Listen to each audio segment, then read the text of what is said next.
belong with me, and I belong with you. You belong with me. Welcome everyone to bite number 7 of our Mental Health Matters video chat, Belonging by Design. I'm Danielle Wood. And I'm Sophie Wood, and today we're talking about how you can provide resources and support for mental health. Danielle, can you give us an overview of perhaps available mental health resources? Yes, absolutely.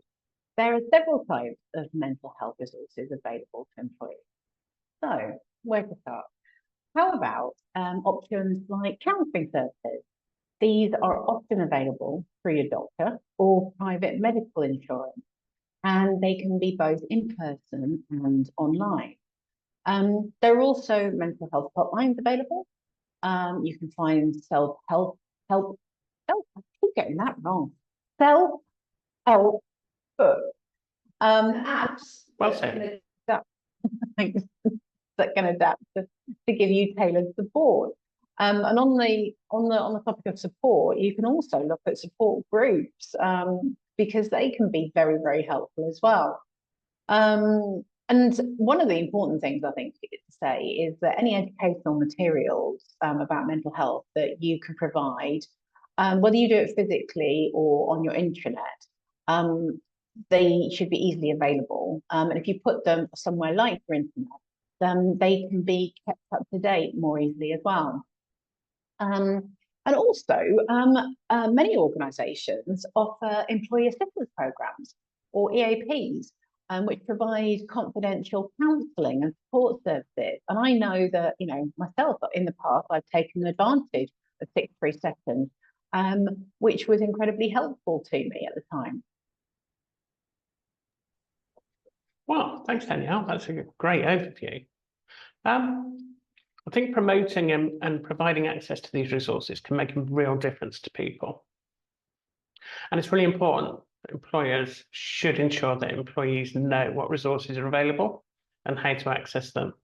It's really, it's quite frequent that companies will put these things in place, but then actually forget to do the internal marketing around them. And that's a kind of epic fail, really.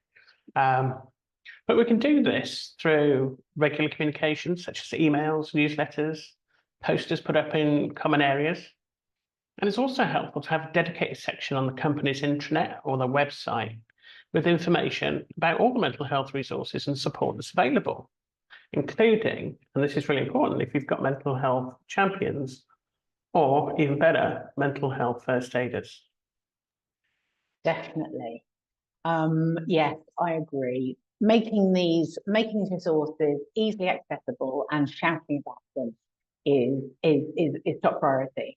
For example, if you offered a direct link to an online counselling service, or if you had a very simple process for booking an appointment with a counsellor, it can really encourage employees who are teetering on the edge of whether to do it or not to actually make that step, which could make all the difference to them.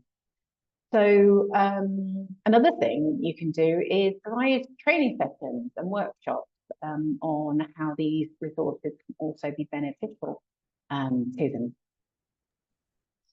Yeah, you're absolutely right. And I think the role of these employee assistance programs or EAPs is particularly important.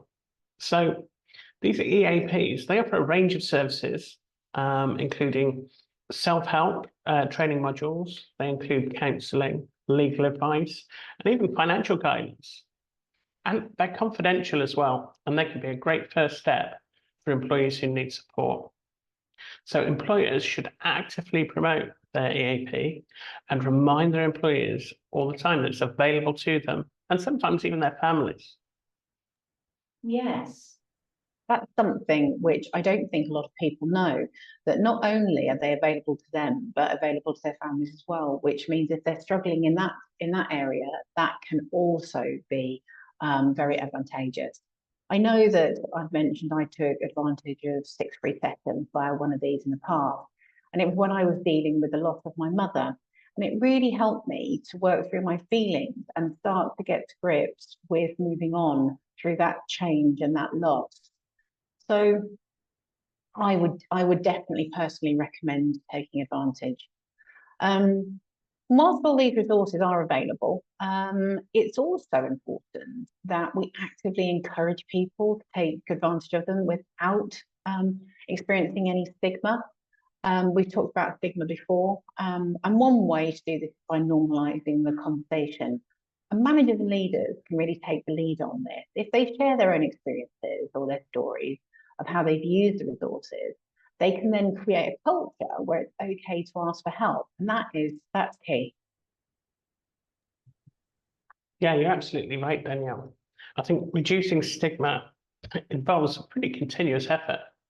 We need to encourage employees to take mental health days, for example, when needed, and highlight that actually seeking help is a sign of strength.